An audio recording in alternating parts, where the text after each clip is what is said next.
जवळजवळ 10 वर्षातनं ही संधी लोकांना मिळालेली आहे. मी सहकुटुंब इथे मतदान केलं आहे नेहमीप्रमाणे.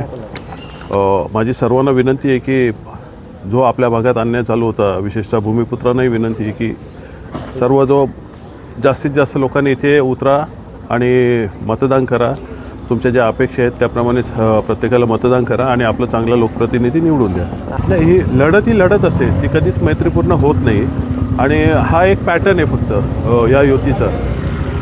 संपूर्ण महाराष्ट्राला तो लागू आहे. याचा आतमध्ये काहीच आलबेल चालू नाही आहे आणि त्याचे जे इथे परिणाम दिसतात हे सर्वत्र असेच आहेत, फक्त काही ठिकाणी ते दिसत नाही आहेत. पण डोंबिवलीचं नाव अक्षरशः यांनी खराब करून टाकलेलं आहे. सांस्कृतिक नगरी आपली डोंबिवली, आणि डोंबिवलीच्या लोकप्रतिनिधींना लाज वाटायला पाहिजे या बाबतीत की आपण काय करून ठेवलं आहे आणि आपले चट्ट्याबट्ट्यांनी इथे काय करून ठेवलं आहे. मला वाटतं लोक राग व्यक्त करतील याच्यावर.